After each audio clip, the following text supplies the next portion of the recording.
أعوذ بالله من الشيطان الرجيم بسم الله الرحمن الرحیم. عزیزان من، آج ستمبر 1974 کی 29 تاریخ ہے اور درس قرآن کریم کا آغاز سورہ الرعد کی 20ویں آیت سے ہو رہا ہے. 13/20. لیکن پچھلے درس میں 16ویں آیت میں چند الفاظ تھے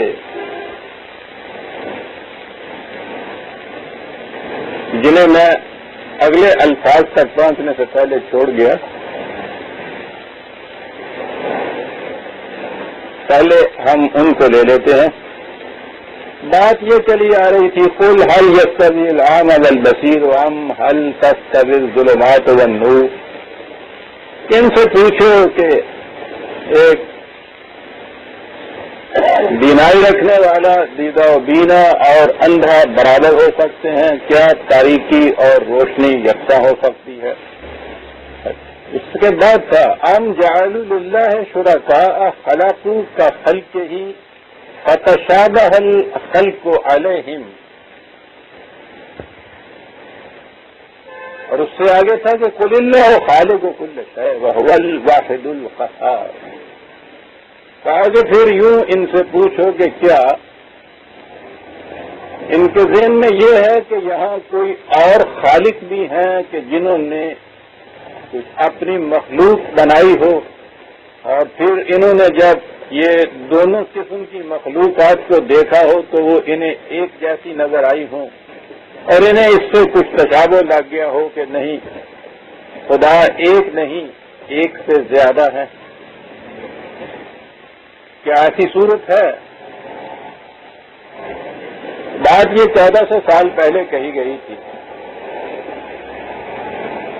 اس دور میں تو ظاہر ہے کہ اس کا جواب تو کہیں مثبت میں مل ہی نہیں سکتا تھا.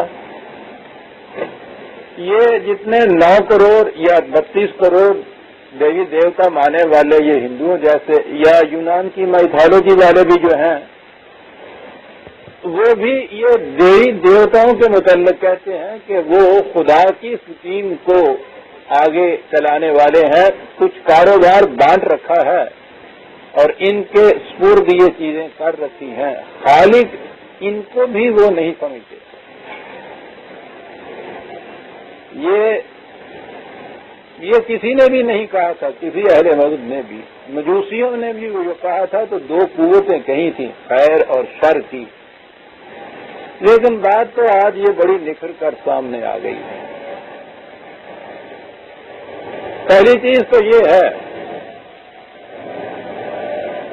کہ ہمارے ہاں کی یہ طبعی سائنس جو ہے فزیکل سائنس بہت ترقی کر گئی ہے.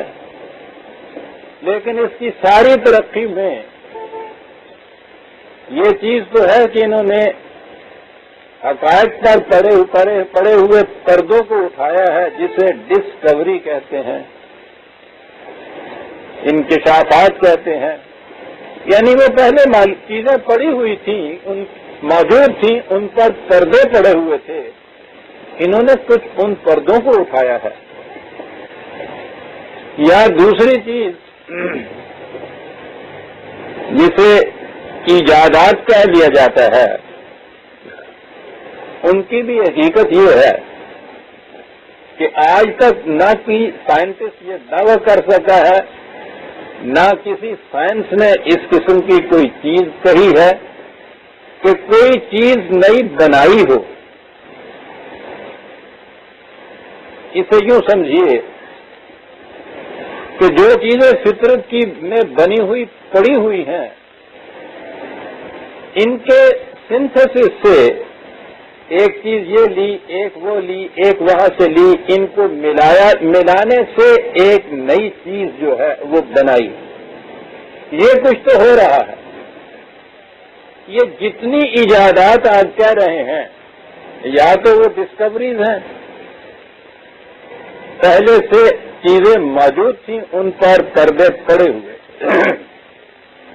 ایلیمنٹس سے یہ سلسلہ شروع ہوتا ہے کائنات کا ان کی تحقیق کے مطابق، یعنی وہ مفردات کے جو مختلف چیزوں سے مل کے نہیں بنے، وہ اپنی جگہ مفرد ہیں۔ پانی تو مثلا مرکب ہے نا، دو گیسوں کے ملنے سے بنتا ہے، لیکن ان میں سے جو ایک گیس ہے جو کسی اور سے مل کے نہیں بنتی، وہ اسی شکل کے اندر، مفرد شکل کے اندر بطور ایلیمنٹ کے کائنات میں موجود تھی، لیکن وہ موجود تھی۔ آج تک اس سے پیشتر قریباً 90 یا 92 ایلیمنٹس انہوں نے ڈسکور کیے تھے۔ اب ان میں ایک ایک دو دو کا اضافہ ہو رہا ہے، یعنی یہ ایلیمنٹس بنا نہیں رہے، بلکہ یہ ہے کہ یہ پہلے معلوم نہیں تھا، اب اس کو بھی دریافت کر لیا ہے۔ جیسے اجرام فلکی میں نت نئے ستارے اور سیارے اور ثوابت و سیارات ڈسکور کرتے ہیں، یہ کہ پہلے یہ معلوم نہیں ہوا تھا، اب اسے ہم نے دریافت کیا ہے۔ تو وہ جو ایلیمنٹس ہیں وہ اوریجنلی اپنی شکل کے اندر کائنات میں موجود ہیں۔ ان ایلیمنٹس کے ملنے سے نئی نئی تراکیب سے نئی نئی چیزیں بنائی جاتی ہیں۔ یہ ایک چیز تو ہے کہ جسے قرآن نے بدیع السماوات والارض یا فاطر السماوات والارض کہا ہے، کسی شے کو جو نہیں تھی پہلے، جسے کہتے ہیں نتھنگنیس سے وجود میں لانا، پہلی دفعہ کسی چیز کو وجود میں لانا، یعنی پہلے کوئی سامان موجود نہیں تھا، اسے تو کریشن کہیے آپ، ہمارے ہاں تو دوسرا لفظ ہے نہیں، یہ تخلیق کا ہی لفظ ہے۔ عربی زبان میں دو لفظ ہیں اس کے لیے، بلکہ فاطر اور بدیع تو اسے کہتے ہیں کہ جو کسی معدوم شے کو وجود میں لائے، پہلے نہ ہو اور پہلی دفعہ اس کو بنائے، تخلیق کرے، یہ تو ہے بدیع السماوات۔ اس کے متعلق تو آج تک کبھی سائنس نے کہیں دعویٰ ہی نہیں کیا کہ ہم کوئی چیز ایسی وجود میں لا سکتے ہیں جو پہلے موجود نہ ہو،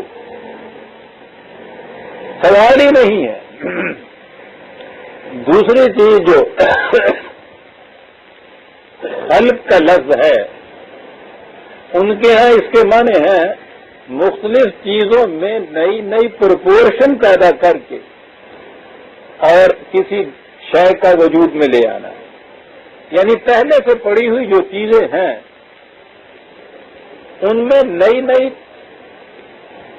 تراکیب سے، نئی نئے تناسب سے انہیں ملا کر اور نئی چیزیں بناتے چلے جاتے ہیں۔ قرآن کریم میں تو خدا کے لیے خالق بھی آیا ہے اور فاطر بھی آیا ہے۔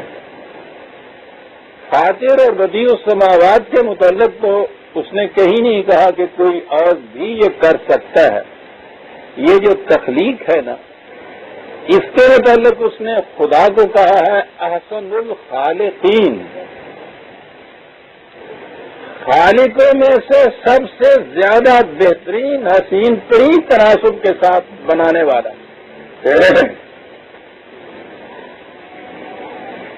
یہ چیزیں جو ہیں خدا کی تخلیق میں بھی ہیں۔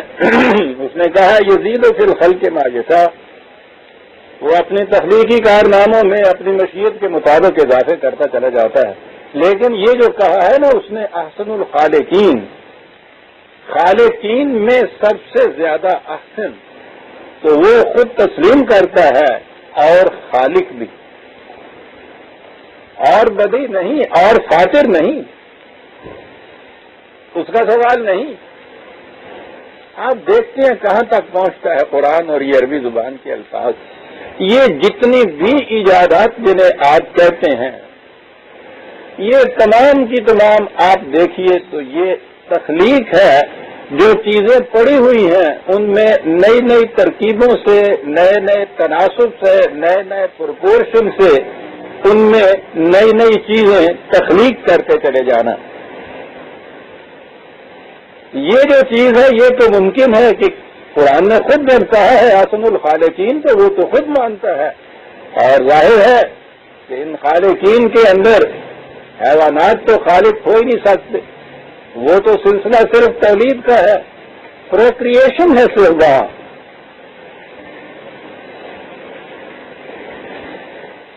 یہ انسان صرف ہو سکتا ہے اس کائنات میں کہ جو خدا کے تخلیقی کارناموں کے اندر شریک ہو سکتا ہے، اور اسے خدا نے خود تسلیم کیا ہے اپنے آپ کو احسن الخالقین کہتا ہے.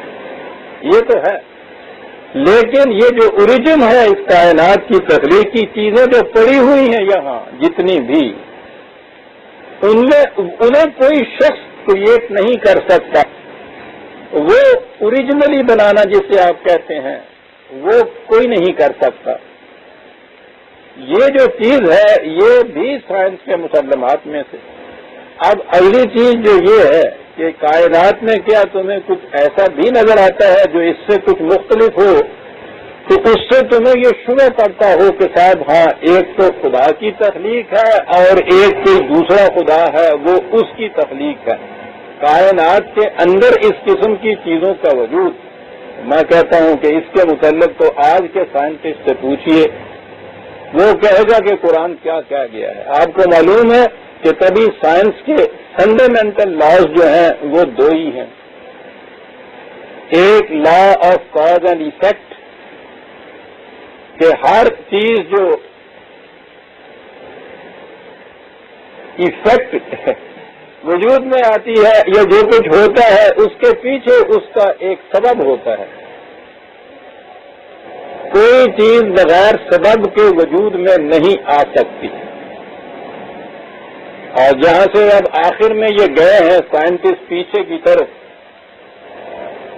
تو وہاں جا کے جب انہوں نے دیکھا ہے کہ یہ کائنات جو ہے یہ موجود ہے، ایفیکٹ تو موجود ہے یہ، لیکن یہ کس طرح وجود میں آئی، وہاں جا کر سائنسدان تحیر میں کھو جاتا ہے، حیران اور ششدر رہ جاتا ہے. وہ کہتا ہے کہ ہم نہیں بتا سکتے کہ یہ کیسے آ گئی. یہ بہرحال ہمیں نظر آتی ہے کہ یہ تھی کسی وقت، یعنی اس سے پیچھے وہ جا ہی نہیں سکتا.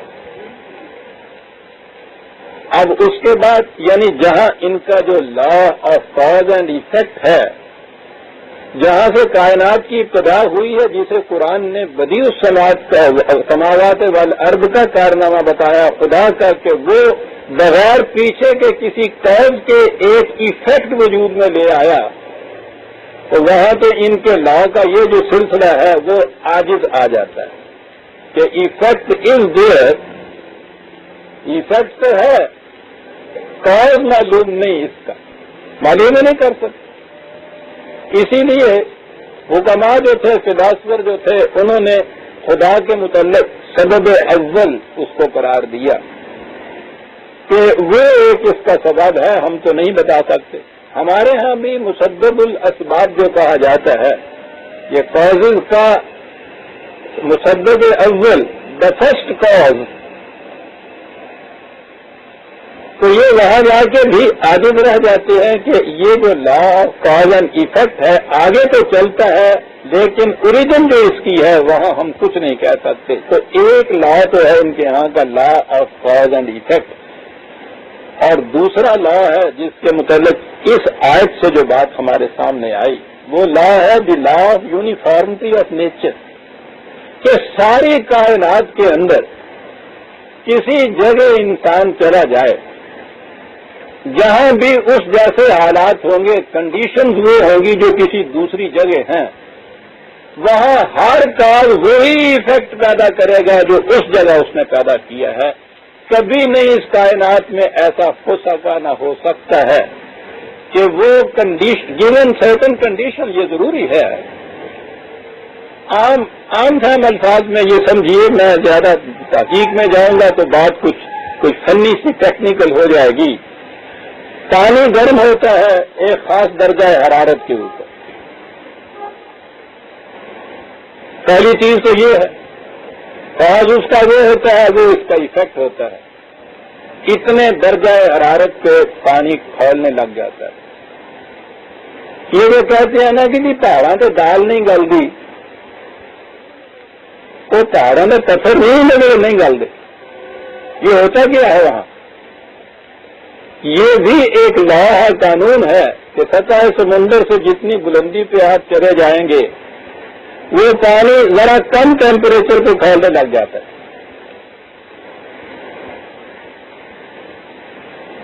اب یہ بات تو ہو گئی کہ اگر سطح سمندر کے اوپر آپ پانی چڑھائیں گے انگیٹھی پہ تو وہ ایک خاص ٹیمپریچر کے اوپر جا کر وہ کھولنے لگ جائے گا۔ 10,000 فٹ کی بلندی پہ جائیں گے تو اس سے کم میں کھولنے لگ جائے گا۔ یہ کاز کا فرق نہیں، میں نے کہا نا given the same condition in کا یہ ہے، وہی اگر کنڈیشن ہو یعنی وہی سطح اگر رکھی جائے تو ساری کائنات میں کہیں یہ نہیں ہو سکتا کہ اسی سطح کے اوپر ایک جگہ ایک ٹیمپریچر کے اوپر پانی کھولنے لگ جائے اور دوسری جگہ دوسرے ٹیمپریچر کے اوپر پانی کھولے۔ جب یہ کنڈیشن آپ بدل دیں گے، مثلا سطح کی بلندی بدل دیں گے، اس کے بعد اس میں فرق آئے گا۔ لیکن جتنی بلندی یہاں ہے اگر اتنی بلندی کے اوپر کائنات میں چلے جائیں گے، جہاں جی چاہے چلے جائیے وہاں اتنی ہی ٹیمپریچر کے اوپر وہ پھیلے گا۔ لائن کا یہ ہے کہ گیونگ دی سیم کنڈیشن، وہی حالات جس جگہ ہوں ساری کائنات میں ان حالات کے تابع وہی کچھ ہوگا جو ایک جگہ ہوتا ہے، حتیٰ کہ انہوں نے ان حالات کو پیدا کر کے چاند پہ جا کے بھی تجربہ کیا تو وہ وہی کچھ نکلے جو زمین پہ تجربہ کرتے۔ یہ ہے عام الفاظ میں لا آف یونیفارمٹی آف نیچر، قانون وحدت کائنات۔ اس کا ترجمہ یہ ہے وحدت کائنات، اور قرآن نے کہا یہاں ہے کہ کیا تم نے یہاں اس کائنات کے اندر ایسا بھی دیکھا ہے کہ انہی کنڈیشن کے تابع ایک جگہ کچھ اور ہوتا ہو اور دوسری جگہ اور ہوتا ہو تو تمہیں اس سے یہ تشابہ لگ جائے کہ یہاں کوئی اور خدا ہے، اس کی خدائی ہے، اور وہاں کسی اور خدا کی خدائی ہوتا ہے؟ کیا ایسا بھی ہے؟ 1400 سال کے پہلے کے بدو سے پوچھا تو اس کو بھی نہ نظر آیا، اور آج ایڈنگٹن سے پوچھیے تو وہ بھی کہتا ہے کہ نہیں صاحب، سائنس کا منتہا یہ ہے کہ وحدت کائنات، لہو خورشید کا ٹپ کے اگر ذرے کا دل کیے۔ کتنی عظیم حقیقتیں ایسے الفاظ میں بیان کر جاتا ہے کہ جیسا میں نے عرض کیا 1400 سال پہلے تو علم انسانی کی سطح ہی کیا تھی، پھر اس میں بھی عرب جیسا ملک، تیرہ کار جسے یہ کہتے ہیں، اس میں بھی یہ بدو رہنے والے، شہروں کے رہنے والے بھی نہیں ہے، خانہ بدوش نمادک جنات، ان کے سامنے بھی یہ قرآن پیش ہو رہا ہے۔ الفاظ وہی ہیں، خلقو کا خلق ہی فتشابہ الخلق علیہم۔ کیا یہ چیز تمہیں کہیں نظر آئی ہے کہ یہاں تم نے کھجور بوئی ہو، اس کھجور میں سے جب وہ اس کے پھل آئے ہیں تو وہ اور قسم کے ہوں، اور وہی گٹھلی وہاں تم نے بوئی ہو تو اس میں سے کھٹی کھجوریں پیدا ہو گئی ہوں؟ وہ یہ چیز کہے گا کہ نہیں صاحب ایسا تو نہیں ہوتا، ہم تو ہر جگہ یہی دیکھتے ہیں۔ اور آج اگر آپ آئنسٹائن اور ایڈنگٹن سے پوچھئے تو وہ بھی یہ بات کہیں گے۔ وہ یہ علامہ بصیرت اب عقل انسانی اپنے تجربات کے بعد اس نتیجے پہ پہنچی ہے، لا آف یونیفارمٹی آف نیچر، وحدت کائنات، کہ ساری کائنات کے اندر انہی حالات کے اندر کوئی کاز جو ہو وہ اسی قسم کا ایفیکٹ پیدا کرتا ہے۔ لہذا دو کریٹر کا سوال ہی یہ پیدا نہیں ہوتا۔ یہ کہتے ہیں کہ یہ تو ہے کہ ہمیں معلوم نہیں کہ اوریجنل کریٹر کون ہے، لیکن اس کی تو ہم قرآن اٹھا کے شہادت دینے کو تیار ہے کہ کائنات میں دو قانون تو نہیں ہے۔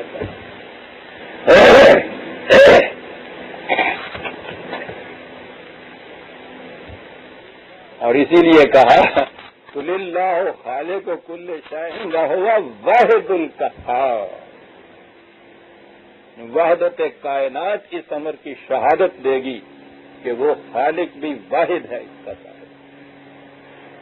اور پھر قہار کی صورت یہ ہے کہ قانون کی کار فرمائی کا عالم یہ ہے، جیسا میں نے ابھی عرض کیا کہ یہاں اگر زمین کی غاروں کے اندر ان کنڈیشن کے اندر وہی نتیجہ پیدا ہوتا ہے تو چاند کی سطح پہ جا کے بھی انہوں نے دیکھا کہ وہی نتیجہ پیدا ہو. یہ جو جس سیل کے اندر یہ گم ہو کے وہاں پہنچے تھے نا، اس میں کیا یہ تھا انہوں نے کہ اس کے اندر کنڈیشنز وہی پیدا رکھی ہوئی تھی جو زمین کے اوپر کنڈیشن تھی، وہاں وہی کچھ ہوتا تھا. تو واحد القہار یہ ہے وہ کہ ایک ہی ہے بلا گیور، قانون بنانے والا، اور قہار ایسا ہے، غلبہ اس کا ایسا ہے کہ ہو نہیں سکتا کہ یہ قانون جو ہے کہیں سرکشی اختیار کر لے. یہ تھا وہ 16ویں آیت کے وہ الفاظ جو پچھلے درس میں رہ گئے تھے. اب ہم آگے چلتے ہیں. انما یتذکر اولو الالباب کہا کہ یہ جو ہم نے قرآن نازل کیا ہے، افمن یعلم انما انزل الیک من ربک الحق کمن هو اعمی، وہ جو جانتا ہے کہ یہ جو خدا کی طرف سے نازل ہوئی ہے وحی یہ الحق ہے، دی ٹروتھ ہے. میں نے آپ سے کہا کہ یہ حق نہیں کہا ہوا قرآن نے، الحق کہا ہوا ہے قرآن کو. دا ٹروتھ جسے آپ کہتے ہیں ڈیفینٹ، یہی ہے ٹروتھ. کیا یہ شخص جو اس حقیقت کو جانتا ہے اور وہ جو اندھا ہے دونوں برابر ہو جائیں گے؟ انما یتذکر اولو الالباب، یہ بات وہ ہے کہ جسے صاحبان عقل و بصیرت ہی سمجھ سکتے ہیں. اب یہاں صاحبان عقل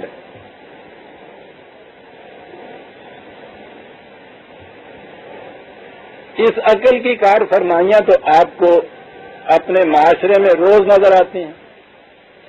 جو ذرا زیادہ ہوشیار ہوتا ہے تو دوسرے کو یوں ہی ٹھگ کے لے جاتا ہے. یہ ساری بیٹل آف وٹس جاری ہیں افراد کے اندر بھی.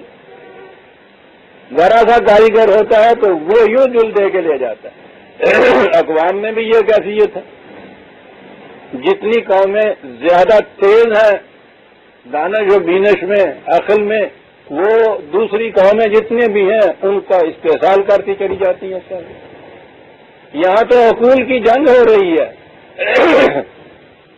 یہاں کہا جا رہا ہے کہ یہ جو ہم نے نازل کیا ہے اس کو وہی سمجھ سکتے ہیں جو صاحبان عقل و بصیرت ہیں. بلکہ الباب کہا، جیسا میں نے پچھلی دفعہ کہا تھا کہ وہ عقل کا بھی آخری درجہ جسے عقل کا نچوڑ کہا جا سکتا ہے وہ سمجھ سکتے ہیں. اب صاحبان عقل تو یہ ہمارے سامنے آتے ہیں جو ہر قسم کا 420 کرتے ہیں، قرآن کے خلاف جاتے ہیں. بدھو میاں نے کیا جانا ہے اس کے خلاف صاحب؟ جو کوئی یہ کرتے ہیں اس کے کرنے کے لیے تو کسی ابلیس کی ضرورت ہوتی.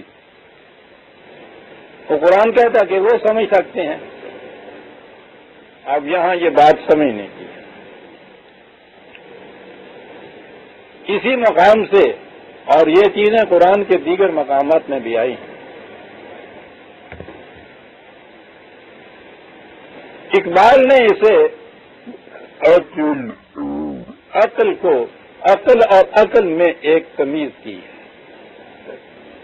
قرآن سے ہی یہ شخص بصیرت لیتا تھا. کہنے کا انداز ہماری زبان میں بڑا خوبصورت عطا ہوا تھا.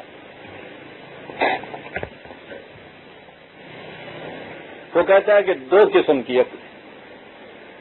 وہ کہتا ہے عقل خود بھی دیگر ہو، عقل جہاں بھی دیگر. عقل کی 2 تقسیمیں اس نے کی. ایک تو عقل خود بھی اور ایک عقل جہاں بھی. فرق ان دونوں میں کیا ہے؟ عقل خود بھی غافل از بہبود غیر، سود خود بیند نہ بیند سود غیر. ہر فرد کی اپنی عقل، ہر قوم کی اپنی عقل، پوری سیلفشنس پہ مبنی. وہ فرد کی عقل وہ اس کا اپنا فائدہ سوچ سکتی ہے، دوسرے کا فائدہ کبھی نہیں سوچ. فرد کی عقل ہو یا ان کے گروہ جنہیں ہم قوم کہتے ہیں، یعنی اغراض مشترک رکھنے والے انسان، اسے اب قوم کہا جاتا ہے نا.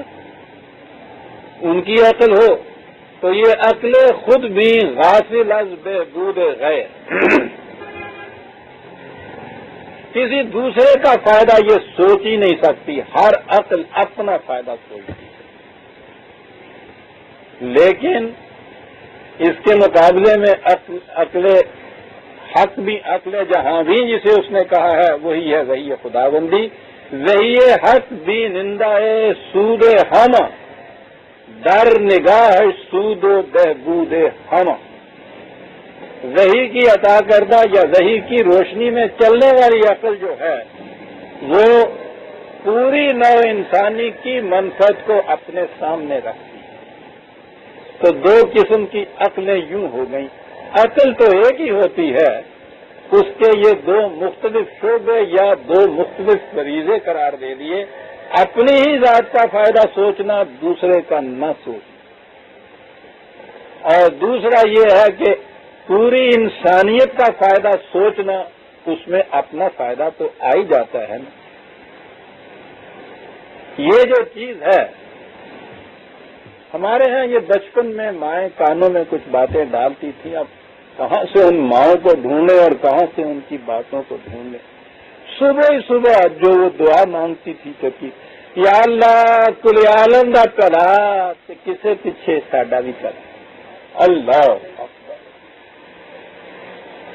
دعا، پہلی دعا عزیزہ نے من جو کان میں ہمارے پڑھتی تھی نماز پڑھنے کے بعد، نہ اپنی اولاد کی، نہ اپنے مفاد کی، یا اللہ کل عالم دا بھلا تے کسے پیچھے ساڈا بھی بھلا۔ یہ ہے عزیزان من جو قرآن کریم نے، پتہ نہیں یہ کیا چیز آئی تھی، ابھی تو وہ آپ کے سامنے آیت آئی ہے، وَأَمَّا مَا يَنْفَعُ النَّاسَ فَيَمْكُثُ فِي الْأَرْضِ۔ یاد رکھو، ہر شخص یہ چاہتا ہے کہ مجھے بقا نصیب ہو، میرے کارناموں کو نقش دوام ملے، اس کا ایک ہی اصول ایک راز ہے، جو کام پوری نوع انسانی کی منفعت کے لیے کرو گے بقا اس کے حصے میں آئے گی۔ قرآن کی یہ آیت ابھی تو ہمارے سامنے آئی تھی، ہے کل عالم دا پڑا۔ عقل جہاں بھی وہی حق بینندہ سود ہم میں تو پھر خود بھی آ ہی جاتا ہے، لیکن کسی پیچھے ساڈا بھی کرا۔ اب دو عقلیں ہمارے پاس آ گئی، ایک تو وہ کہ جو صرف اپنا بھلا چاہتی ہے،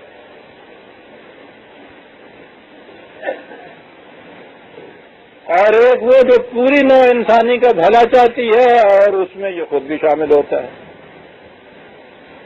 قرآن کریم نے بھی یہ صاحبان عقل جو ہے اس طرح ان کی تقسیم کی ہوئی ہے۔ ایک تو وہی ہوتے ہیں کہ جو صرف اپنا بھلا چاہتے ہیں، دوسرے وہ ہیں صاحبان عقل و بصیرت جو خدا کی عطا کردہ وحی کے مطابق یا اس کی حدود میں رہتے ہوئے اپنی عقل کا استعمال کرتے ہیں۔ وہاں وہ چیز آئی ہے، وہ سورہ آل عمران کی آیت، ان فی خلق السماوات والارض واختلاف اللیل والنہار آیات لأولی الالباب۔ یہ تخلیق کائنات و سما میں اور یہ تصویر لیل و نہار کے اندر بڑی بڑی حقیقت تک پہنچنے کی نشانیاں ہیں ارباب عقل و دانش کے لیے۔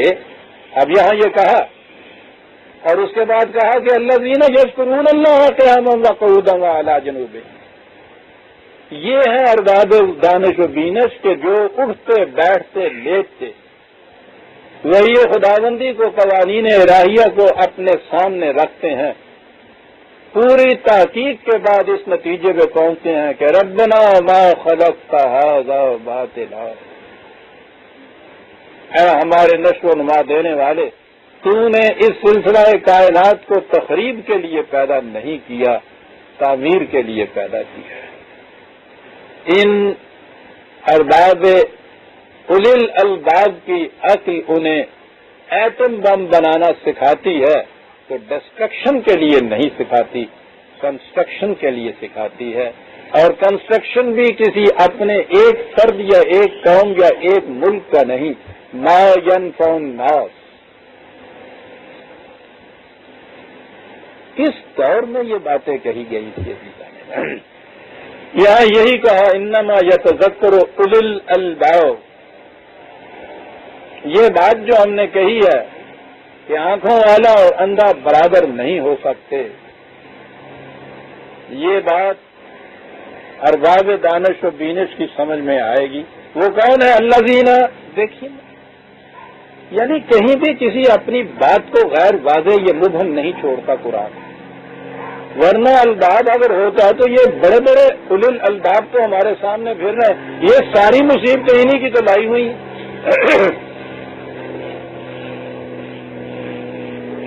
الباب الذین، بڑی جامع چیز یہاں کہی، تفصیل زیادہ دی ہی نہیں ہے. یوفون بعہد اللہ ولا ینقضون المیثاق، جنہوں نے خدا کے ساتھ جو ایک عہد باندھا ہے اسے پورا کرتے چلے جاتے ہیں، اپنے میثاق کو توڑتے نہیں ہیں. خدا کے ساتھ جو انہوں نے عہد باندھا ہے اس عہد کو پورا کرتے چلے جا رہے ہیں. اب قرآن کریم کے دیگر مقامات میں آپ دیکھیں گے عزیزان من، تو اس عہد خداوندی کی تفاصیل مختلف مقامات پہ نظر آئیں گے. یہاں اگلی آیت میں بھی اس کا اشارہ دیا ہے، بڑا جامع ہے. لیکن جماعت مومنین کے ساتھ جو عہد ہے خداوندی وہ تو ہمارے سامنے ہے. 9/110 کے اندر سورہ توبہ کی آیت میں سورہ 111 ان اللہ اشتری من المؤمنین انفسهم واموالهم بان لهم الجنہ. ایک معاہدہ ہوتا ہے، یہ جسے آپ کہتے ہیں مسلمان ہونا یا اسلام لانا یا مومنوں کی جماعت میں شامل ہونا، یہ یوں ہی مولوی صاحب کے ہاتھ پہ ہاتھ رکھ کے یہ نہیں ہوتا. یہ ایک معاہدہ ہوتا ہے، یہ ایک ایگریمنٹ ہوتا ہے، یہ ایک کانٹریکٹ ہوتا ہے، اسے سائن کرنا پڑتا ہے. اور کانٹریکٹ میں تو دو پارٹیز ہوتی ہیں. یونیلیٹرل تو وہ ہوتا نہیں کہ ایک ہی طرف سے معاہدہ تو ہوتا ہی دو کی طرف سے. تو کہتا ہے یہ معاہدہ ہے جس سے ایک شخص مسلمان ہوتا ہے. معاہدہ یہ ہے کہ میں اپنا جان اور مال، یعنی جو کچھ مجھے وہبی طور پہ عطا ہوا، یہ یوں آ جائے گی بات کہ جس میں میرے کسب و ہنر کا کوئی دخل نہیں، اور جو کچھ میں نے اپنے کسب و ہنر سے پیدا کیا، ساری کائنات آ گئی. یہ سارے کا سارا میں بیچتا ہوں خدا کے ہاتھ. ادھر سے یہ معاہدہ ہوا، بیچ دیا. ادھر سے دوسری پارٹی نے یہ کہا بأن لهم الجنہ، ہم تمہیں اس کے معاوضے میں جنت دیتے ہیں.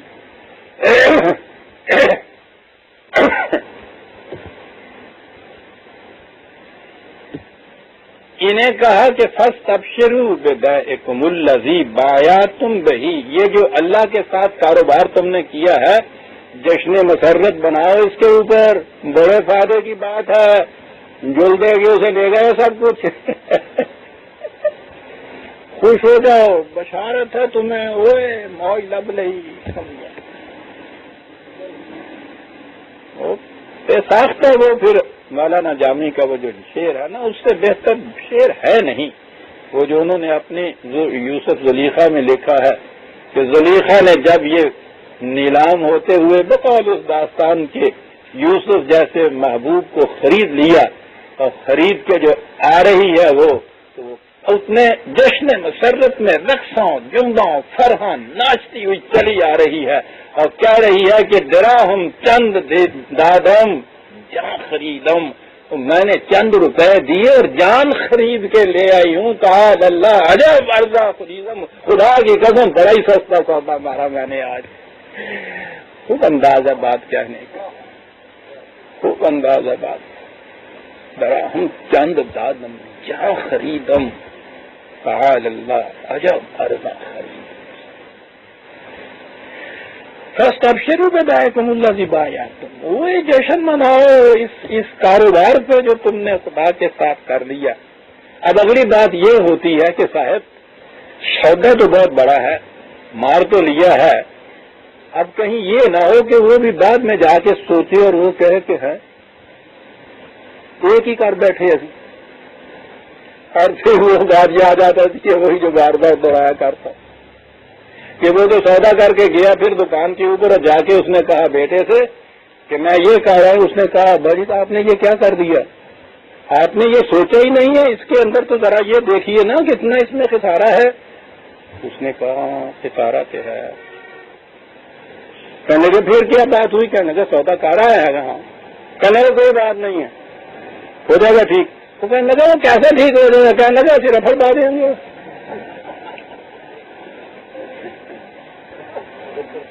کہنے لگا بڑی پھر جلدی کرو. وہ بات مشکل ہے. کہنے لگے بھی ایسے ہوتے نہیں اثر کی نماز کا جوڑا کام سنتا جانتا سویرے کروں گا.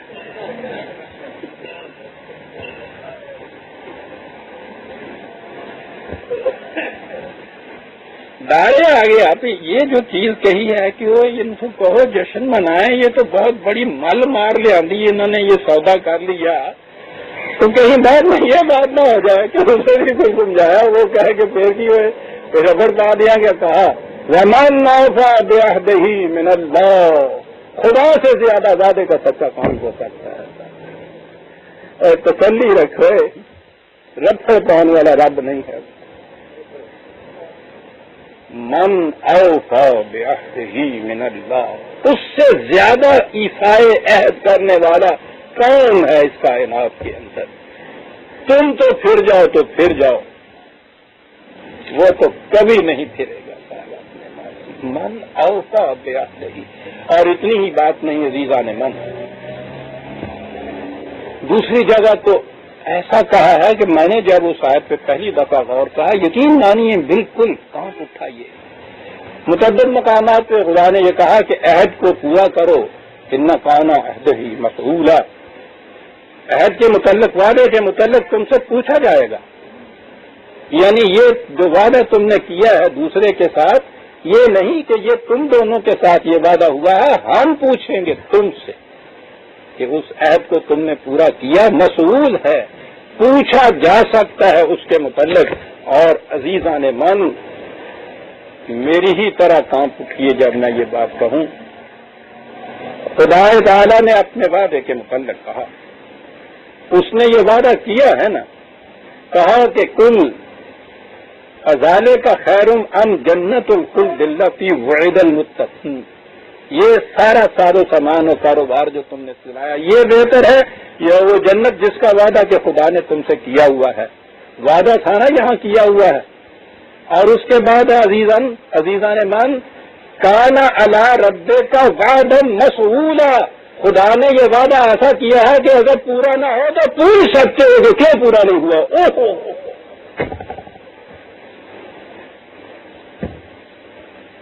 عزیزان من, خدا کا یہ تصور کہیں مل سکتا ہے آپ کو؟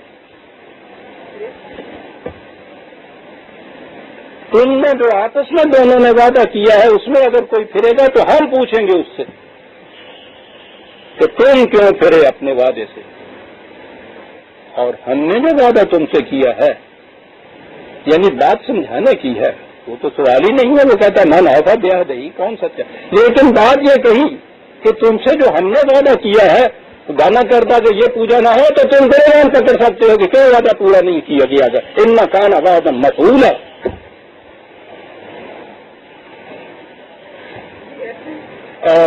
25/16. شکریہ بیٹی.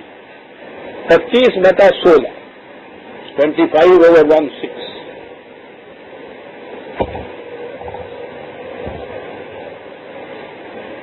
لیکن وعدہ بہرحال بائیلیٹرل ہوتا ہے, دونوں طرف کا وعدہ ہوتا ہے. پوچھ سکتے ہو, ہم تم سے پوچھ سکتے ہیں, اور اس کے بعد یہ ہے کہ ہاں صاحب آپ تو پوچھ سکتے ہیں تو تھی ہم بڑے سارے رب ہوئے تو تمہیں کن پوچھنا ہے گا. وہ کہتے کہ نہیں بالکل یہ بات نہیں. یاد رکھو یہ دو طرفہ وعدہ جو ہے, یہ جو معاہدہ ہے, اوفو بعہدی اوفی بعہدکم.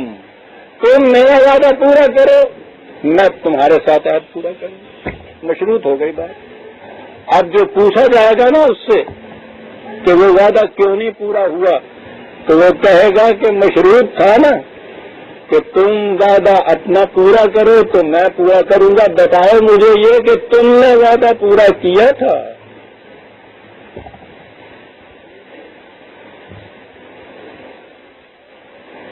کیونکہ یہاں تو پہلے ہے اوفو بعہدی, 2/40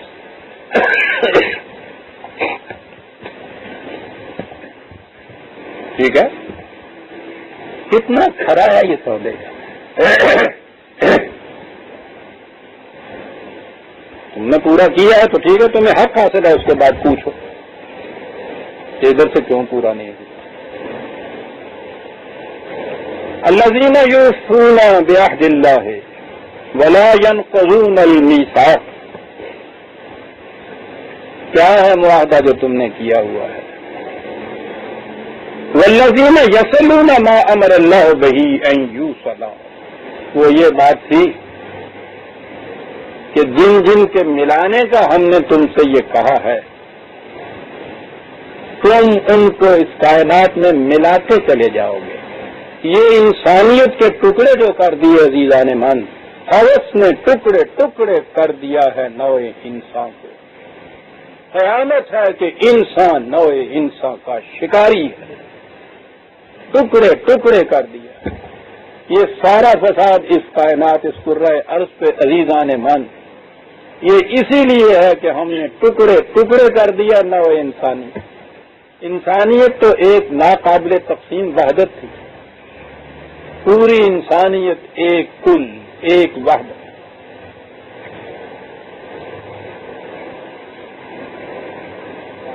سب سے پہلے اس انسان کی ہوس نے اس کرۂ ارض پہ, اس زمین پہ جس پہ اس نے کوئی خود لکیریں نہیں کھینچی تھی, اس نے میری اور تیری کی لکیریں کھینچی.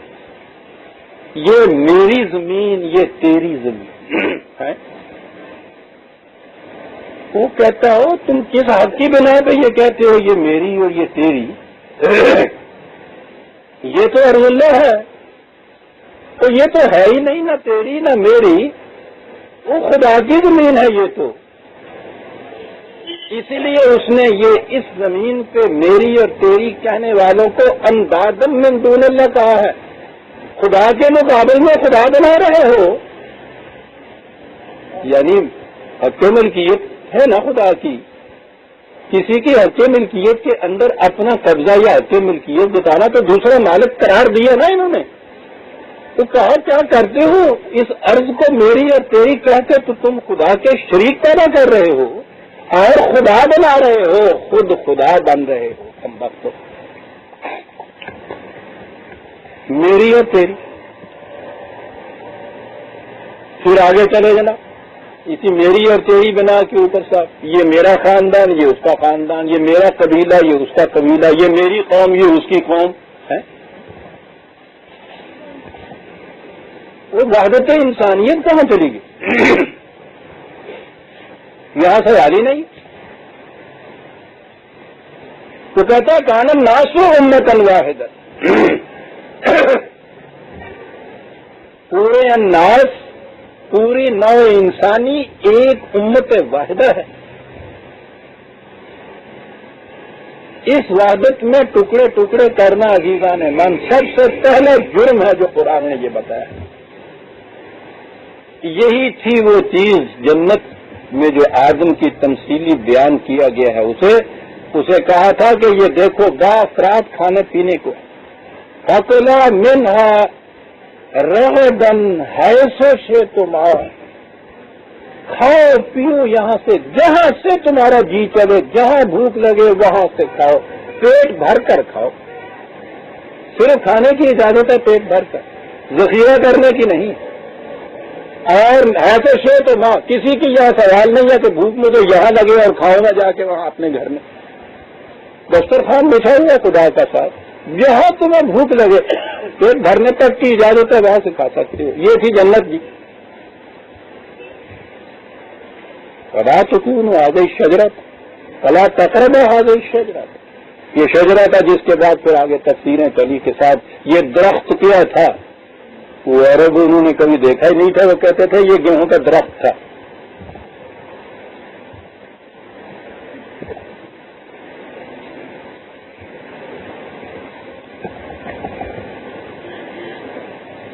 شجرہ تھا, پوچھو عربی زبان میں. یہ بولتے ہیں یہ اس وقت یہ آپ ذرا درخت کی طرف نگاہ رکھ لیجئے سامنے جو آپ کے ہاں ہے سیکنڈ میں بات سمجھ میں آ جاتی کہ یہ عرب بلا کیا تھا سمبا اس قسم کی تفریق کہ جس میں نیچے سے اوریجن تو ایک ہو کسی شے کی جال تنا اوریجن تو وہ ایک ہو اور آگے چل کر وہ بے شمار چیزوں کے اندر تقسیم ہو جائے، اس قسم کی جو الگ الگ ہونے کی بات ہو کہ اوریجن اس کی ایک ہو اور آگے چل کے انہوں نے تقسیم کر لیا ہو، اس کو وہ شجر کہتے تھے جہاں سے مشاجرت کا لفظ آ گیا۔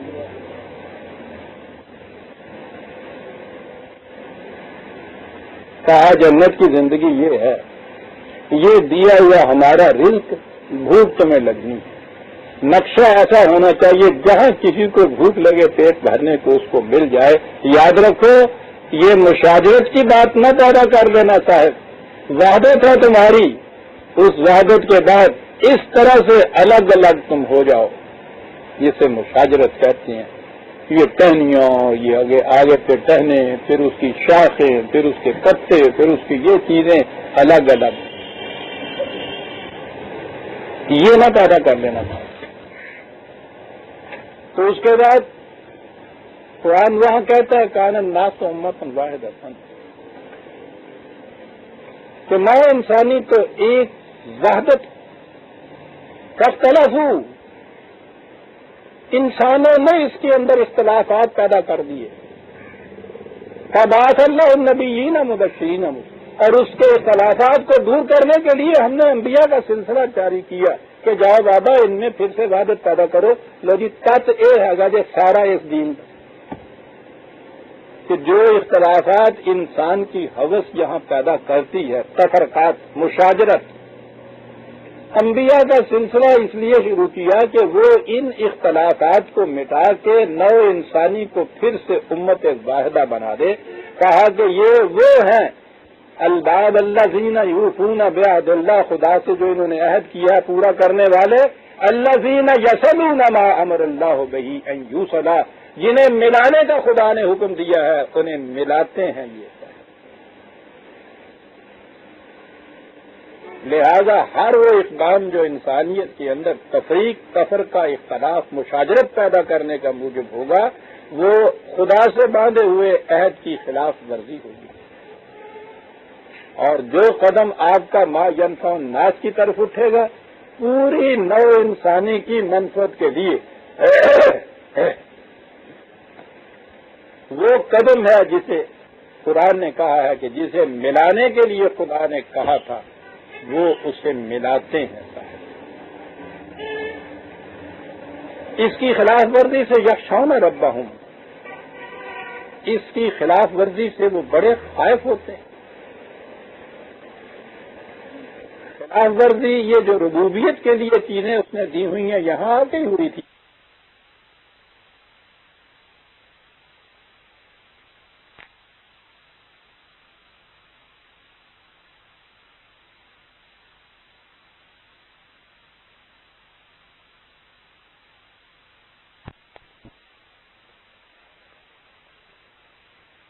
وسیع رضویہ۔ اچھا جی، اہل حدیث اس میں قدم نہیں رکھ سکتے، بہت اچھا جی، جل بھائی۔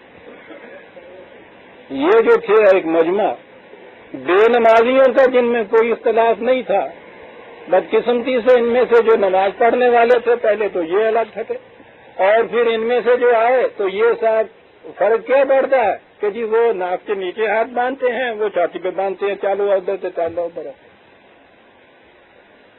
وہ ادھر اور وہ ادھر۔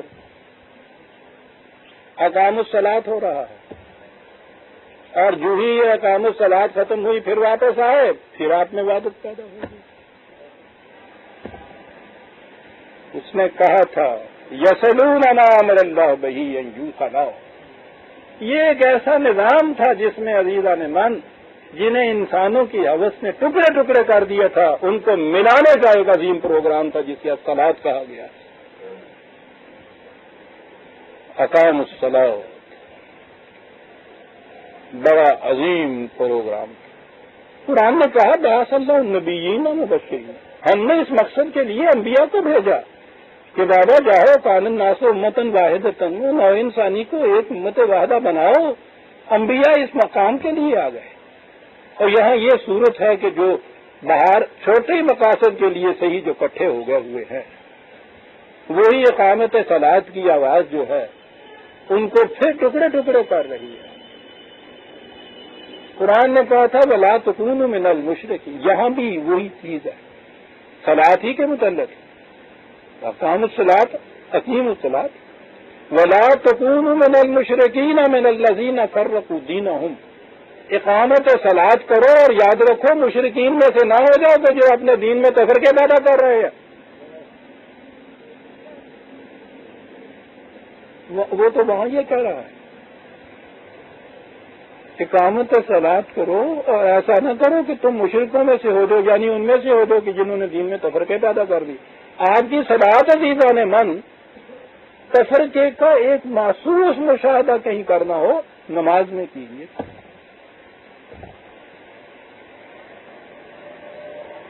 اقام الصلاۃ پہلی چیز تو یہ ایسا معاشرہ کہ جس میں پورا کارواں جو ہے اس ایک خدا کی مقرر کی ہوئی منزل کی طرف وجہ رب جو ہے اس کا متعین کردہ مقصد اس کی طرف پورا کارواں چلا جا رہا ہے.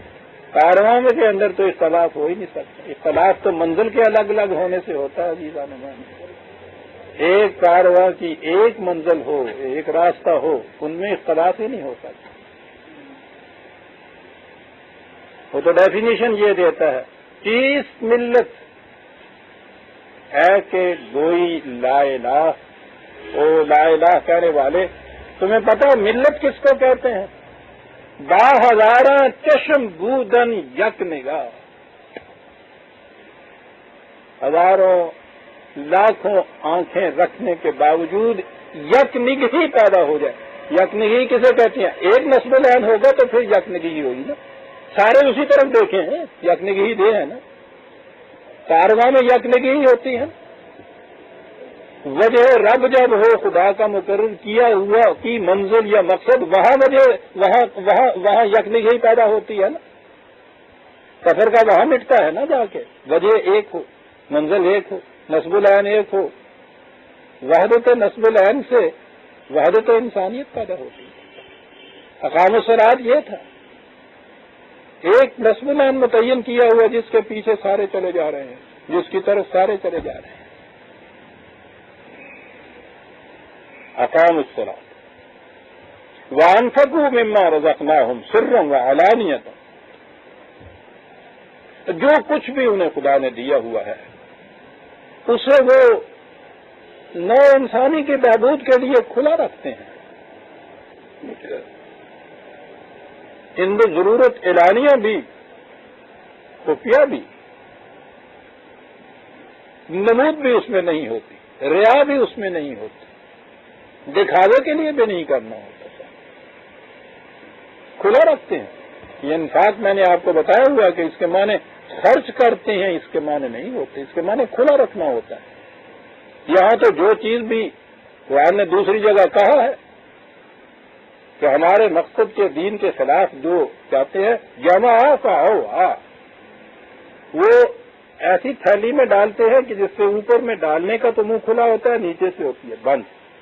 ڈالنے کے بعد پھر اس کے اوپر زور سے رسی باندھ لیتے ہیں. یہ سارا نظام آپ کا جتنا بھی اکنامکس کا آج ہے وہ یہی ہے نا کہ جتنا کچھ وہ سمیٹ کے ڈالتے چلے جائیے اپنے لیے اور پھر اوپر سے رسی باندھ دیجیے. ادھر سے پہلے بندھی ہوئی، اوپر سے آپ خود باندھی ہوئی رسی. جناب لفظ انفاق کے اندر قرآن نے ایک لفظ کے اندر یہ سارا قصہ کھول کے رکھ دیجیے.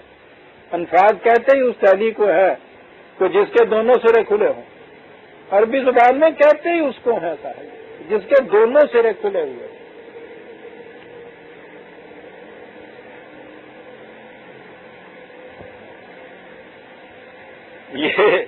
یہ بگڑا ہوا لفظ نیفا آپ کے یہاں ہے. نیفا کا تم یہیں سے تو ہے، وہ نفقت سے. یہ کوئی نیفا ہو جائے ہوئے ایک پاس میں کھلا ہے، دوسرے پاس میں بند ہوئے اور تم بھی پالا ہوگا تھی.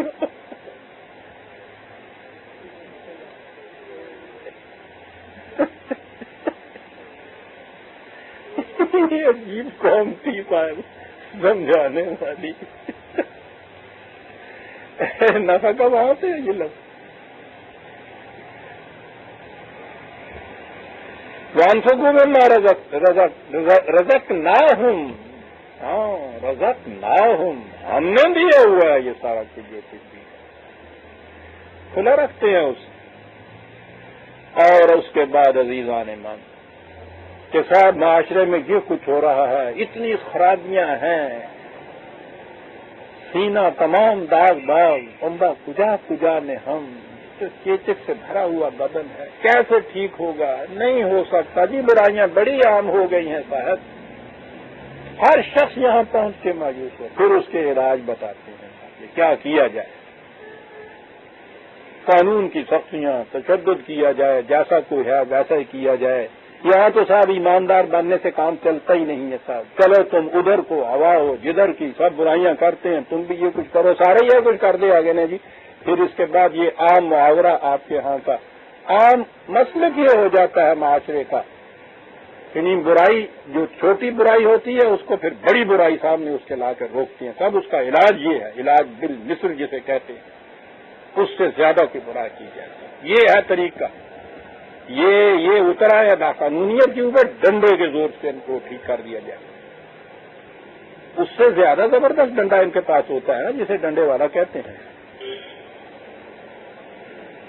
عزیزان من، قرآن کا نسخہ ہی عزیز، وَيَدْرَعُونَ بِالْحَسَنَاتِ السَّيِّئَاتِ، ناہمواریاں پیدا ہو گئی ہیں، یہ زیادہ سے زیادہ ہمواریاں پیدا کرتے ہیں، ناہمواریاں خود مٹ جاتی ہیں۔ یہاں تو سیئات کو حسنات سے دور کرنے کا نسخہ ہے۔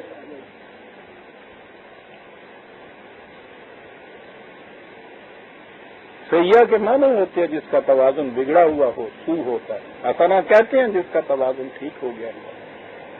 کہا کوئی بات نہیں، یہ تمہیں علامات اور مظاہر زیادہ نظر آتے ہیں کثرت سے، یہ بھی بگڑا ہوا، یہ بھی بگڑا ہوا، یہ بھی بگڑا ہوا، کچھ نہیں بگڑا ہوا، وہ سوئے میں صاف ہو گیا ہوا ہے سارا۔ وہ تقسیم کے اندر ایک غلطی ہو گئی ہوئی ہے، اس سے ناہمواریاں پیدا ہو گئی ہیں۔ علاج اس کا یہ ہے کہ ہمواریاں پیدا کریں۔ ہر جگہ قرآن نے عزیزان من یہی کہا، کہیں نہیں کہا کہ ایک قسم کی برائی سے زیادہ اور سخت برائی تم کرو تو برائی پہلی جو ہے وہ ختم ہو جائے گی، ختم کبھی نہیں ہو سکتی۔ اسی لیے اس نے کہا کہ ان الحسنات یذہبن السیئات، 11/114۔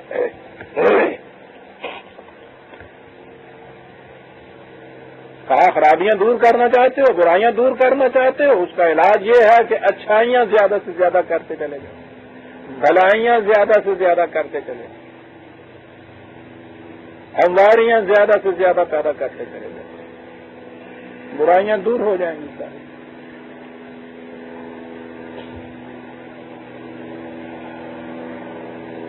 کہا یہ جو لوگ ہیں، کون کون سے لوگ اب جو گنانا شروع کیا نا، اولی الالباب پہلے تو کہیں، یہ صاحبان عقل و بصیرت جو علی وجہ البصیرت خدا سے باندھا ہوا جو عہد ہے اس کو پورا کرتے ہیں، یعنی جن جن کو ملانے کا خدا نے حکم دیا ہے انہیں ملاتے ہیں، ڈرتے ہیں اس بات سے کہ حساب میں کہیں ان بیلنس نہ ہو جائے، یہ ہمارے ہاں کی بیلنس شیٹ جو ہے، ناہمواریاں نہ کہیں اس میں پیدا ہو جائیں، وہ خدا کا مقرر کیا ہوا جو مقصد، جو نصب العین، جو منزل ہے اس کی طرف چلے جاتے ہیں یک نگہی سے، بڑی استقامت کے ساتھ۔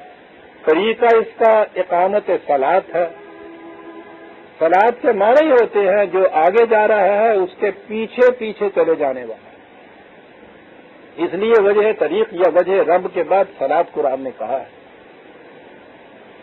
اور یہ جو چیز ہے تم یہی دعا مانگتے ہو نا، اہدنا الصراط المستقیم، کہ ہمیں صراط مستقیم کے اوپر چلاؤ۔ یہ صراط مستقیم کیا کون سی صراط ہے؟ سورہ ہود کے اندر ہے، عظیم چیز ہے وہ، کہ ان سے کہہ دو ان ربی الی صراط مستقیم، تمہارا رب بھی جا رہا ہے آگے آگے، تو پیچھے پیچھے ترے جاؤ تم۔ ان ربی الی صراط مستقیم، یہاں اس کے لیے وجہ رب کا بتا دیا ہے، وہ متعین کیا ہوا نصب بین، وہ منزل جس کی طرف تمہارا رب جا رہا ہے، اسی کی طرف تم مسلی بن کے چلے جاؤ۔ آپ کو اب یاد ہے آپ کو مسلی کے معنی؟ یہ ریس کے اندر وہ گھوڑا جو اول نمبر کے گھوڑے کے پیچھے اس طرح سے بھاگے کہ اس کی کنوتیاں اس کے پشت کے ساتھ لگی ہوئی ہوں، اس سے آگے بھی نہ بڑھے اور دونوں میں فاصلہ بھی نہ ہو، عرب اس کو مسلی کہتے تھے، جسے آپ صلات کا مسلی کہتے ہیں۔ اور پھر اس معاشرے میں تو آپ کو پتہ نہیں تھا، پنجابیوں تو پتہ مسلی کیوں کہتے ہیں۔ منٹ گمی تو لال پور کی باہر میں جو ہے آئے، یہ جتنے بھی وہاں گئے یہ تو مہذب تھے، وہ بیچارے جانگلی تھے، ان کو جانگلی کہتے ہیں۔ پھر ان میں سے بہت سے تھے وہ پھر مسلمان بھی ہوئے، تو وہ جو اس طرح سے نامسلم ہوتے ہیں وہ بہت نمازیں پڑھتے ہیں۔ ادھر سے جانے والے جو تھے یہ مہذب تھے، تو ان کو تو ضرورت نہیں تھی۔ تو یہ اندازہ لگائیے، تنزیہ ان کو مسلی کہتے تھے، اور اب وہاں ایک خاص ایک ذات گروہ ہو گیا جن کے کہتے ہیں مسلی ہیں، ذات مسلی ہو گئی۔ ہاں یہ ٹھیک ہے، وہ کہتے ہیں ہماری ذات ہی مسلی ہو گئی۔ مسلی عرب اس کو کہتے تھے۔ اقاموا الصلاۃ ویدرؤون بالحسنۃ السیئۃ اولئک لہم عقبی الدار۔ معاہدہ یہ تھا نا کہ تم یہ کچھ ہمیں دے دو، ہم اس کے مقابلے میں تمہیں جنت دیں گے۔ کہا یہ وہ لوگ ہیں کہ جن کا انجام خوشگوار ہوتا ہے، جنات عدن یدخلونہا۔ ابدی جنتیں، جنت نہیں جنات، ابدی جنت ہے کہ جن کے اندر یہ جائیں گے۔ سوال پیدا ہوا کہ صاحب پھر اکیلے جائیں گے یا تبے تو سمیت جائیں گے؟ یہ بال بچے بھی جائیں گے ساتھ؟ ہاں جائیں گے۔ تو اس سے تو موج ہو گئی کہ یہ سربراہ خاندان جو ہے یہ بنے یہ سارا کچھ، باقیوں کو آتے ہی نال لایا جائے گا۔ کہتے ہیں وہ ٹھیک ہے، جب خلونہ ہے اس میں داخل ہو، ومن صلح من آبائہم وازواجہم وذریاتہم، ان کے ماں باپ ہوں یا ازواج و اطہار ہوں، ان کی اولاد ہو، ان میں سے بھی جو صالحین ہوں گے وہ جا سکیں گے اندر کا ہے، یہ جا سکیں گے ساتھ۔ یہ محض کسی کا باپ ہونا، کسی کی اولاد ہونا، کسی کی آل ہونا، کسی کی ذریات میں سے ہونا، کوئی کسی قسم کا کوئی اثر نہیں، کوئی ترجیح نہیں ہے صاحب۔ یہ تو تولید کا سسٹم ہے، پروکریشن ہے، حیوانی زندگی ہے۔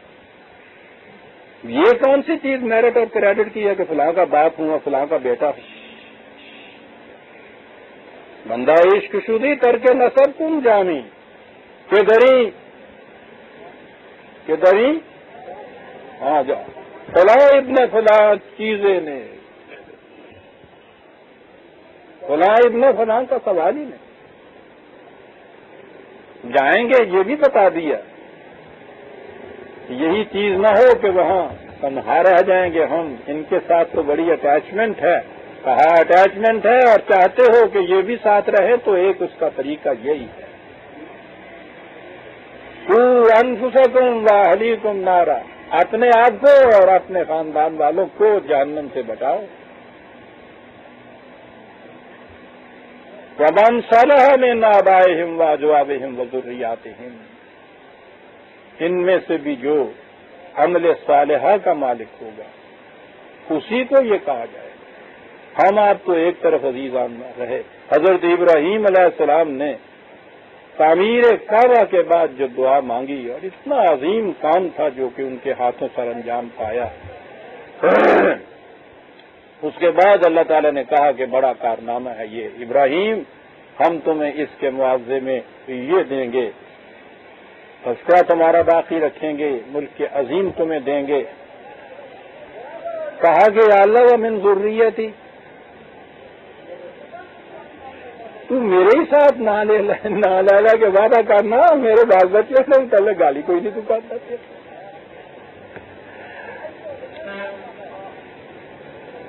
ان کے متعلق کیا ہے؟ کہا لا ینال عہد الظالمین، ان میں سے اگر کوئی ظالموں کے اندر شمار ہوگا تو اس کے ساتھ ہمارا یہ وعدہ نہیں. وہ تو بلا تخصیص پیغمبر کی اولاد کو بھی اولاد نہیں سمجھتا. سوال ہی نہیں ہے یہ یہاں نسبت کا، یہ نسبی تعلق جو ہے اس کا سوال ہی نہیں ہے، کچھ بھی نہیں. آخری وصیت حضور نبی اکرم صلی اللہ علیہ وسلم کی اپنی حقیقی بیٹی اور بہن کو یہی تھی نا کہ فاطمہ اور صفیہ. یہ نہ سمجھ لینا کہ رسول اللہ کی بیٹی ہوں اس لیے وہاں چھوٹ جاؤں گی، وہاں اپنے اعمال سے چھوٹنا ہوگا. فاطمہ یاد رکھو، فاطمہ سے کہا جا رہا ہے. صفیہ یہ نہ ہو جائے گا کہ رسول اللہ کی پھوپھی چھوٹ جاؤں گی، قطعاً نہیں. وہاں محمد ابن عبداللہ اپنا حساب چکائے گا، محمد کی بیٹی اور بہنیں اور پھوپھیاں اپنا حساب چکائیں گے.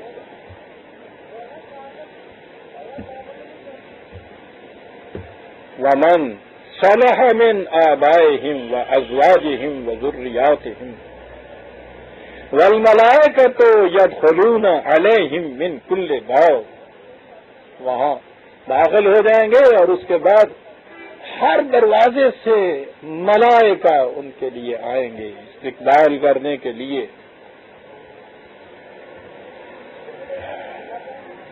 یہ ہر باب سے آئیں گے. قرآن کریم نے جنت کو ذات فنون کہا ہے، مختلف فنون پر مشتمل معاشرہ. یہ جو چیز ہے نا مناٹنی جس کو کہتے ہیں، ایک ہی قسم کا معاشرہ، اور جیسے ہم سمجھتے ہیں کہ صاحب ایک ہی قسم کے پھل، وہاں ایک ہی قسم کی یہ چیزیں، وہ تو 2-3 دن میں تنگ آ جاتا ہے آدمی. اس سے ذات فنون کہا ہے قرآن میں. مختلف فنون اس کے اندر ہوں گے، مختلف آرٹس اس کے اندر ہوں گے، مختلف دروازے جس کو کہہ کے پکارا ہے یہ سب ہوں گے.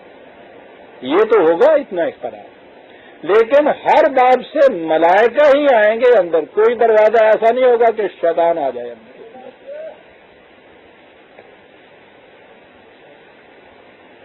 یہ جو آپ قرآن نے کہا لہم عقبۃ دار جنات وغیرہ، ہمارے ذہن میں جو نقشہ دیا ہوا ہے وہ تو مرنے کے بعد ہی کی جنت کا نقشہ دیا ہوا ہے نا. قرآن عزیزان من یہاں کا انجام جو ہے اس کو بھی جنتی معاشرے سے ہی تعبیر کرتا ہے. اور یہاں کا معاشرہ جس کے متعلق کہا یہ جو ملائکہ کا نزول ہے، یہ بھی نہیں ہے کہ وہاں قیامت کی جنت جو ہے اسی کے اندر ملائکہ آئیں گے. 41/30 ان الذین قالوا ربنا اللہ ثم استقاموا، اس دنیا میں جنہوں نے کہہ دیا کہ ہمارا رب اللہ ہے اور پھر اس پر وہ جم کر کھڑے ہو گئے، استقاموا، اپنے اس عہد پر جم کر کھڑے ہو گئے. تتنزل علیہم الملائکۃ، ان کے اوپر ملائکہ کا نزول شروع ہو جاتا ہے، ملائکہ نازل ہونے شروع ہو جاتے ہیں. کیا کرنے کے لیے وہ آتے ہیں؟ اللہ تخافوا ولا تحزنوا، یہ کہنے کے لیے کوئی خوف نہیں تمہارے لیے، کوئی حزن نہیں تمہارے لیے، یہ بشارتیں دینے کے لیے. وَأَبْشِرُوا بِالْجَنَّةِ الَّتِي كُنتُمْ تُوعَدُونَ، اس جنت کی بشارتیں دو جس کا وعدہ تم سے خدا نے کیا ہے. پھر وہی بات ہوتی تھی کہ شاید یہ بات وہی اگلی ہی دنیا کے متعلق شاید ہوگی. کہا نہیں، نحن اولیاءکم فی الحیات الدنیا و فی الآخرہ، اس دنیا کی زندگی کے اندر بھی ہم تمہارے دوست و مددگار ہیں، آخرت کی زندگی میں بھی یہی تکلیف ہوگی. فی الحیات الدنیا، کسی دنیا کی زندگی کے اندر 3 چیزیں ہیں، تخافوا، لا تخافوا ولا تحزنوا. خوف بیرونی خطرات سے ہوتا ہے عزیزان مان. حزن دل کی، وہ دل گرفتگی جسے کہتے ہیں، پشبردگی اندر کی جسے آپ کہتے ہیں، اسے حزن کہا جاتا ہے. کہا اس میں نہ خوف ہوگا نہ حزن ہوگا، یہ جنت کی زندگی ہے، ہم تمہارے ساتھ ہیں اس حیات عرضی کے اندر بھی اور وہاں بھی۔ بات سامنے آ گئی عزیزان مان، جنت کی زندگی دو لفظوں میں کہا کہ کسے کہتے ہیں جنت کی زندگی، اور یاد رکھیے اس دنیا کے اندر بھی اس نے کہا ہے کہ وہ آ کے یہ کہیں گے جنت کی زندگی۔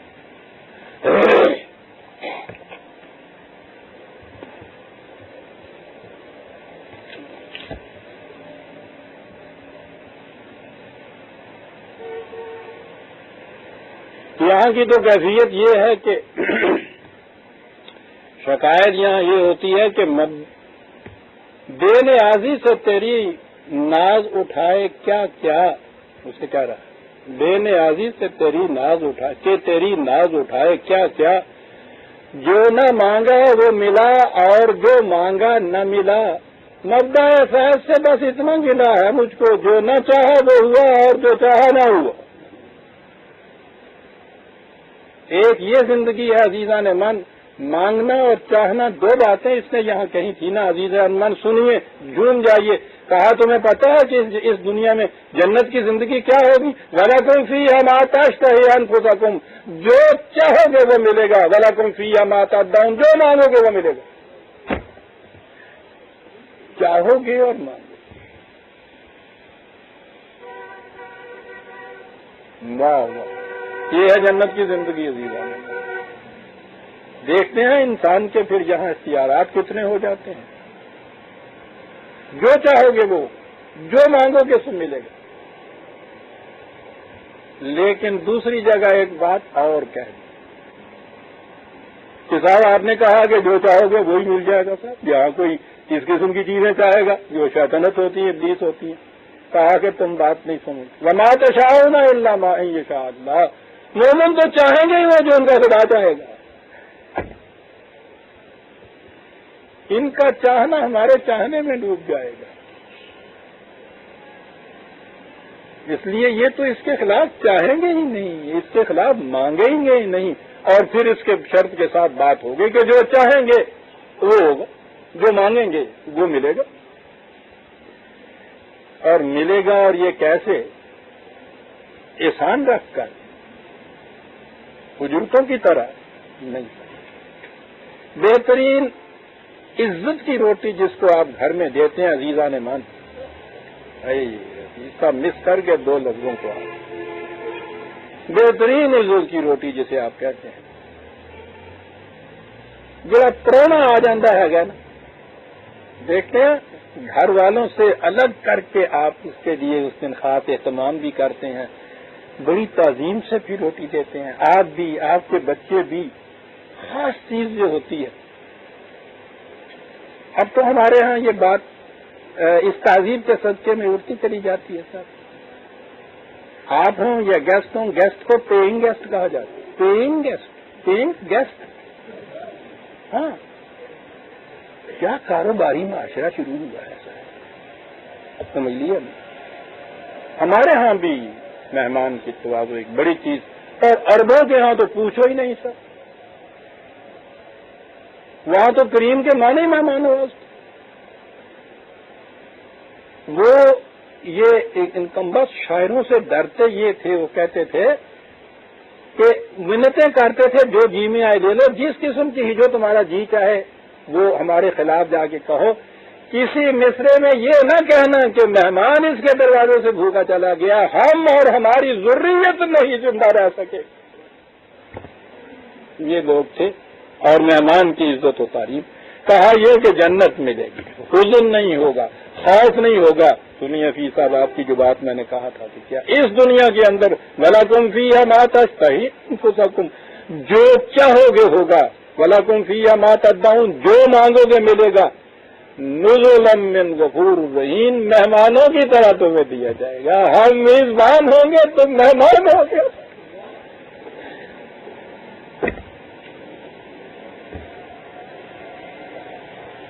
ایسا رب، ایسا خدا عزیزان مان،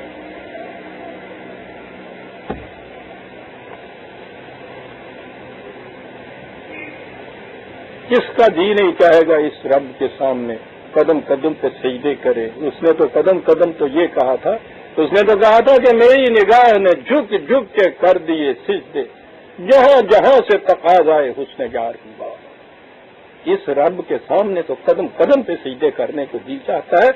اتنا کچھ دے رہا ہے، جو چاہو گے ملے، جو مانگو گے ملے گا، نزل من ہوگی، خدا کی طرف سے میزبانی کے طور پہ ہم میزبان ہوں گے، تم ہمارے مہمان ہو گے، مہمانوں کی طرح یہ دیا جائے گا۔ عزیزان من، يدخلون علیہم من کل باب ملائکہ آئیں گے، کیا کہیں گے آپ کے ساتھ؟ ایک ہی بات، لا تخافون لا تحزنون کہا تھا نا، کوئی خطرہ نہیں، کوئی خوف نہیں، سہمے سہمے کیوں پھر رہے ہو؟ سلام علیکم۔ ہر بات سے جھرمٹ سے فرشتے چلے آ رہے ہوں، سلام علیکم، سلامتی ہر طرح کی۔ اور سلامتی تو صرف نیگیٹو چیز نہیں ہے کہ خطرہ ہی نہیں ہے۔ عربی زبان کے اندر سلامتی سلام کے معنی تکمیل ہوتی ہے نا۔ یہ مرغ مسلم کبھی ملتا تھا جس میں ذرا سے بھی وہ دو ٹانگوں کی چاہے ایک ٹانگ نہ رہ گئی ہو اس کی، گھومتے ہوئے تو سارا ہی کچھ جڑا ہے گا، جسنی چکاٹ کے الگ کاٹ سے ٹھاڈے ٹھاڈی دیں گے۔ سلامتی کے معنی عربی زبان کے اندر پوری کی پوری تکمیل ہوتی ہے کسی شے کی، مکمل کر دینا کسی چیز کو ایسا کہ پھر کم ہونے کا خطرہ نہ رہے، اسے کہتے ہیں سلامتی۔ سلام علیکم، واہ واہ واہ۔ تو کیا یہ بہشت جو تھا فی سبیل اللہ مل گیا؟ اللہ نے کرم کیا، دے دیا، اس نے بڑی مہربانی اس نے کی۔ سلام علیکم بما صبرتم، وہ جو استقامت دکھائی تھی تم نے یہاں تک پہنچنے کے لیے، اس کی وجہ سے یہ سلامتی تمہارے لیے آ گئی۔ ایسا ہے، جنت تیری تنہا ہے تیرے خون جگر میں۔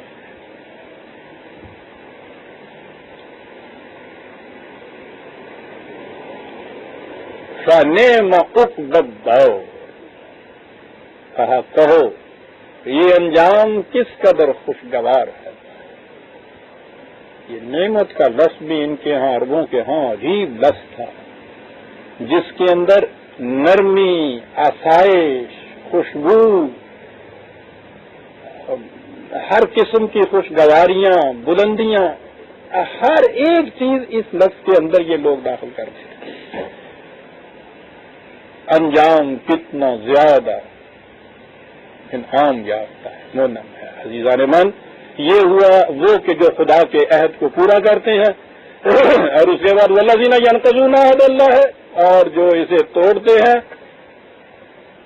آج دکھانے کی کانوں آگے یہ آگے سے ہی بالکل صاحب وقت ہو گیا۔ ہم سورہ الرعد کی آیت 24 تک آ گئے، 25ویں سے اگلے درس میں ہم شروع کریں گے۔ ربنا تقبل منا انک انت السمیع العلیم۔